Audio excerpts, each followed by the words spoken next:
चुनावी मंच पर खड़े होकर चुनावी डायलॉग मारना, फिल्मी डायलॉग मारना, विपक्ष को गाली देना, अपनी गोदी मीडिया के जरिए अपना प्रचार करवाना बहुत आसान है। मगर देश हित में अगर आप काम करते हैं तभी आपका माद्दा, आपकी हिम्मत, आपकी साहस, आपका शौर्य पता चलता है। और मैं ऐसा क्यों कह रहा हूं दोस्तों? क्योंकि अमेरिकी राष्ट्रपति डोनाल्ड ट्रंप ने एक बहुत बड़ा ऐलान कर दिया है। सरल शब्दों में कहा जाए, उन्होंने कहा है कि मेरे दबाव के आगे भारत झुक गया है। भारत ने रूस से तेल खरीदना बंद कर दिया है और अब रूस आर्थिक तंगी में है। मैं आपको बतलाना चाहता हूं, प्रधानमंत्री नरेंद्र मोदी ने लाल किले के प्राचीर से लंबा चौड़ा भाषण दिया। ऐतिहासिक भाषण। ऐतिहासिक इसलिए क्योंकि आजाद भारत के इतिहास में जितने भी प्रधानमंत्रियों ने लाल किले के प्राचीर से भाषण दिया, इतना लंबा भाषण किसी ने नहीं दिया।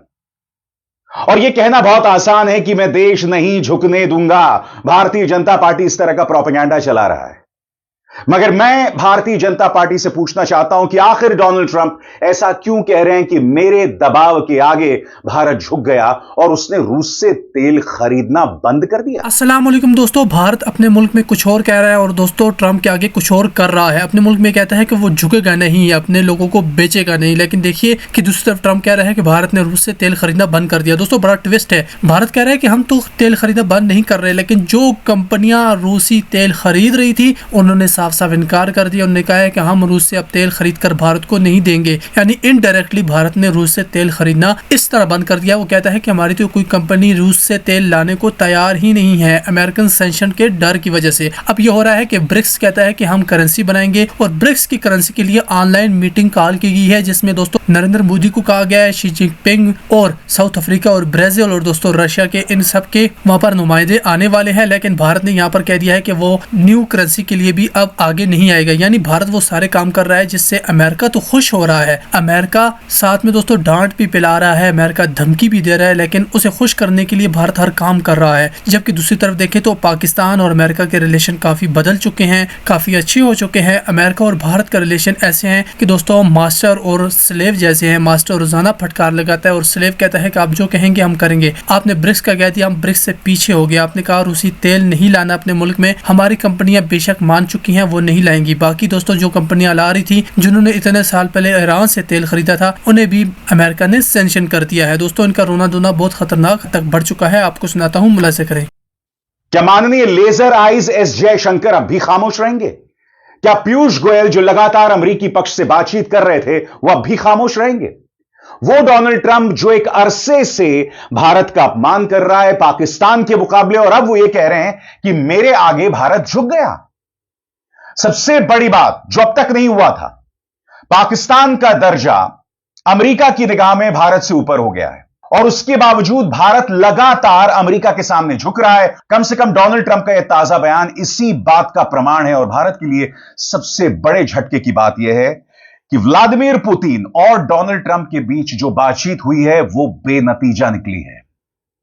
इसका मतलब क्या हुआ दोस्तों? समझिए, यह बातचीत बेनतीजा निकली, यानी कि भारत पर दबाव है, रूस पर भी दबाव है। ट्रंप यह दावा कर रहे हैं कि रूस आर्थिक तंगी से गुजर रहा है, यानी कि भारत के पास भी बहुत ज्यादा विकल्प नहीं रह जाते हैं। सुनिए फॉक्स न्यूज को दिए गए इंटरव्यू में डोनाल्ड ट्रंप दरअसल कह क्या रहे हैं। You sense that Putin comes to this table maybe in an economic pinch, and that maybe the things you've already done have put him in an economic pitch. Is there an economic side to this, as Russia hoping to open up to the world? Well, he lost an oil client, so to speak, which is India, which was doing about 40% of the oil. China, as you know, is doing a lot. And others have another few countries. And if I did what's called a secondary sanction or a secondary tariff, it would be, very devastating from their standpoint. If I have to do it, I'll do it. Maybe I won't have to do it. एक बार फिर मैं बताता हूं Donald Trump ने इस interview में क्या कहा आपके स्क्रीन पर। पुतिन जब इस बातचीत की मेज पर आए तो लगता है कि वे आर्थिक दबाव में हैं। शायद अब तक उठाए गए कदमों ने उन्हें आर्थिक तंगी में डाल दिया है। यहां पर उनसे सवाल पूछा जाता है, क्या इसमें आर्थिक पहलू भी है? यानी क्या रूस दुनिया के लिए खुलना चाहता है? जवाब में डोनाल्ड ट्रंप कहते हैं, दरअसल उसने एक बहुत बड़ा तेल ग्राहक खो दिया है, भारत, जो लगभग 40% तेल ले रहा था। चीन काफी खरीद रहा है और कुछ अन्य देश भी। अगर मैं जिसे सेकेंडरी सेक्शन या सेकेंडरी टैरिफ कहते हैं वो लगाऊं तो यह रूस के लिए बहुत नुकसानदेह होगा। अगर जरूरत पड़ी तो मैं यह करूंगा, हो सकता है कि जरूरत ही ना पड़े। अब आपने गौर किया होगा क्योंकि उन्होंने अंग्रेजी में बयान दिया और उसका हिंदी में अनुवाद मैंने आपको बताया। उसमें उन्होंने एक और बात कही कि रूस ने अपना एक बहुत बड़ा ग्राहक खो दिया। मगर दिलचस्प बात यह है कि डोनाल्ड ट्रंप ने यह नहीं कहा कि चीन मेरे आगे झुक गया। डोनाल्ड ट्रंप ने यह नहीं कहा कि चीन ने भी रूस से तेल खरीदना बंद कर दिया। यह उन्होंने बिल्कुल नहीं कहा। मैं फिर आपसे सवाल पूछना चाहता हूं, भारत इस दबाव के आगे झुक गया, कम से कम जैसा कि डोनाल्ड ट्रंप दावा कर रहे हैं, मगर चीन नहीं झुका। चीन के साथ बातचीत भी जारी है। चीन को लेकर डोनाल्ड ट्रंप का रवैया नर्म है, पाकिस्तान को लेकर रवैया नर्म है, वो हम सब जानते हैं।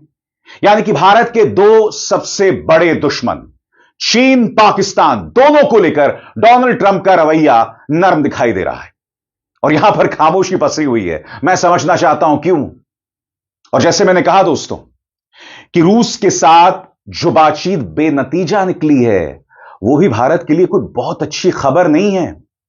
यानी कि एक तरफ यह कहना कि भारत मेरे आगे झुक गया है, अब वो रूस से तेल नहीं खरीदेगा, मगर फिर चीन अब भी रूस के साथ व्यापार कर रहा है। चीन के बारे में डोनाल्ड ट्रंप कुछ नहीं कह रहे हैं। हुआ क्या मोदी जी, आपने तो डोनाल्ड ट्रंप के लिए वोट मांगा था, आपने तो कोरोना में उनको यहां भारत में निमंत्रण दिया था, बगैर इस बात की परवाह किए कि इतना बड़ा लाओ लश्कर और इतने बड़े लाओ लश्कर के साथ डोनाल्ड ट्रंप आएंगे तो कोरोना के दौरान इसका असर गुजरात पर पड़ सकता है। मगर यह सब आपने किया। मैं फिर आपसे पूछना चाहता हूं क्या हो रहा है। और जैसे मैंने बताया बातचीत बेनतीजा, इस बारे में क्या खबर है और इसके क्या मायने हैं यह मैं आपको बतलाना चाहता हूं। डोनाल्ड ट्रंप ने कहा no deal until there is a deal. सरल शब्दों में आपके स्क्रीन पर अमेरिका के राष्ट्रपति डोनाल्ड ट्रंप ने कहा कि उनकी और रूस के राष्ट्रपति व्लादिमीर पुतिन की मीटिंग में काफी प्रगति हुई, लेकिन यूक्रेन युद्ध पर अभी कोई डील नहीं बनी। अब जिम्मेदारी यूक्रेन पर। ट्रंप ने फॉक्स न्यूज से कहा कि अब युद्ध विराम के लिए बातचीत की जिम्मेदारी यूक्रेन के राष्ट्रपति वोलोदिमीर जेलेंस्की पर है। उन्होंने बताया कि जल्द ही जेलेंस्की और पुतिन की मुलाकात तय की जाएगी। दोनों चाहते हैं मैं वहां मौजूद रहूं, ट्रंप ने कहा। कई बातें साफ नहीं है। दोनों नेता अलास्का से करीब 6 घंटे की बातचीत के बाद लौटे। पुतिन ने भी बातचीत को सकारात्मक बताया, लेकिन दोनों में से किसी ने भी रिपोर्टर्स के सवालों का जवाब जो है वो नहीं दिया। दोनों पत्रकारों से रूबरू हुए मगर सवालों के जवाब नहीं दिए। और यहां पर पुतिन ने कहा कि आप अगले राउंड की बातचीत के लिए जो है रूस पहुंचिए। और इसका जवाब ट्रंप ने किस तरह से दिया, आइए सुनते हैं। We'll speak to you very soon and probably see you again very soon. Thank you very much, Vladimir. Next time in Moscow. Oh, that's an interesting one. I don't know. I'll get a little heat on that one, but I could see it possibly happening. Thank you very much, Vladimir. Thank you. And thank you all. Thank you. Donald Trump जो खुद को Nobel शांति पुरस्कार दिलवाना चाहते हैं, कहते हैं कि दोनों नेता जो हैं चाहते हैं कि मैं अगली बातचीत में आऊं, उनके बीच मौजूद रहूं और अगर यह अपील की जाएगी तो मैं जरूर पहुंच जाऊंगा। सुनिए डोनाल्ड ट्रंप क्या कह रहे हैं। A big day today, and you're going to fly back, I assume, to our nation's capital, and probably have time to reflect on this day. The next step, you had said that you wanted a meeting as quickly as possible, maybe with you, President Zelensky, and President Putin. Yeah. I don't know if I trust the two of them alone together, in a room alone together. I think it would be better if you are there. Well, they both want me there. Did that come up? Yeah, it did. I mean, they both want me there, and I'll be there. You got to see it out. And इसका असर और इसकी गूंज भारत में भी सुनाई पड़ेगी, क्योंकि डोनाल्ड ट्रंप ने बहुत ही आसान लफ्जों में कह दिया कि मेरे दबाव के आगे भारत झुक गया है। 50% टैरिफ पहले से लगा हुआ है। सवाल यह कि डोनाल्ड ट्रंप भारत को कितना ब्लैकमेल करेंगे और भारत कितना बर्दाश्त करेगा। याद कीजिएगा, प्रधानमंत्री नरेंद्र मोदी ने किसानों को संबोधित करते हुए हाल में क्या कहा था कि किसानों के लिए अगर मुझे कोई निजी कीमत भी चुकानी पड़े तो मैं उसके लिए तैयार हूं। किस निजी कीमत की आप बात कर रहे हैं? क्या प्रधानमंत्री नरेंद्र मोदी को गौतम अडानी के संदर्भ में कोई बड़ी कीमत चुकानी पड़ सकती है? या कहीं ऐसा तो नहीं है कि गौतम अडानी के चलते भारत को कुछ समझौते करने पड़ सकते हैं, क्योंकि अमेरिकी अदालत ने गौतम अडानी की गिरफ्तारी को लेकर वारंट जारी कर दिया है। सबसे बड़ी बात, वो वारंट यहां पर सर्व नहीं हुआ है। सरल शब्दों में, वो वारंट गौतम अडानी को पेश नहीं किया गया है। और कल्पना कीजिए, अगर इसको लेकर अमेरिकी अदालत या अमेरिकी सरकार सख्त तेवर अपना लेती है, तो यह भारत के लिए कितनी बड़ी शर्मिंदगी की वजह बनेगा। और दूसरी तरफ रूस के साथ बातचीत बेनतीजा। रूसी पक्ष इस बारे में क्या कह रहा है, गौर किया जाए। अमेरिकी राष्ट्रपति डोनाल्ड ट्रंप और रूसी राष्ट्रपति व्लादिमीर पुतिन ने शुक्रवार की जॉइंट प्रेस कॉन्फ्रेंस में सवालों के जवाब नहीं दिए, क्योंकि उनके बयानों में ही सब कुछ कह दिया गया था, ऐसा क्रेमलिन के प्रवक्ता ने कहा। पूरी तरह से विस्तार में बयान दिए गए। दिमित्री पेस्कोव ने कहा, जब उनसे पूछा गया कि दोनों नेताओं ने प्रेस कॉन्फ्रेंस में सिर्फ बयान क्यों पढ़े। RIA नोवस्ती न्यूज एजेंसी के मुताबिक पेस्कोव ने कहा, बातचीत वाकई बहुत पॉजिटिव रही और दोनों राष्ट्रपतियों ने इसके बारे में बताया।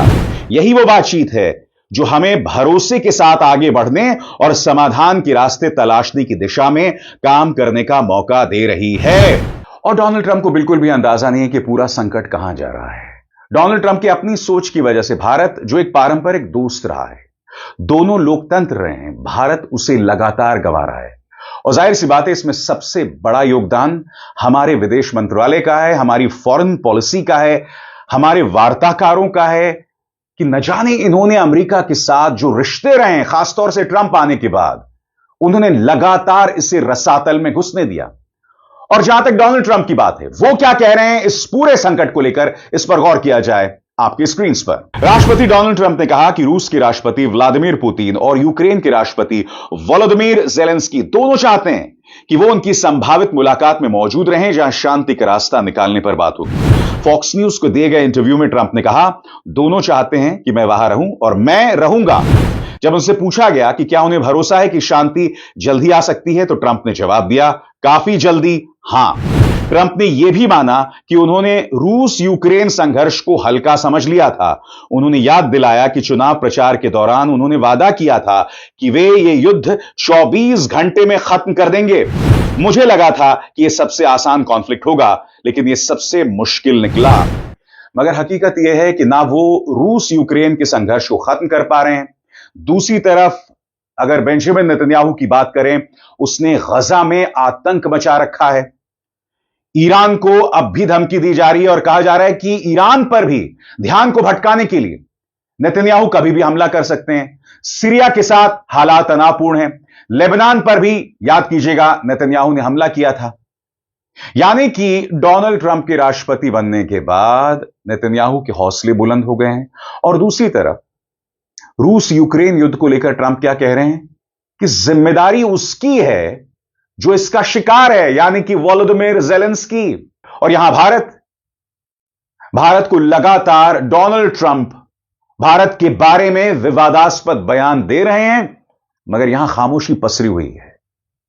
यह सवाल है दोस्तों, और यह सवाल किए जाएंगे, और इससे बचने का कोई रास्ता भारतीय जनता पार्टी के पास नहीं है।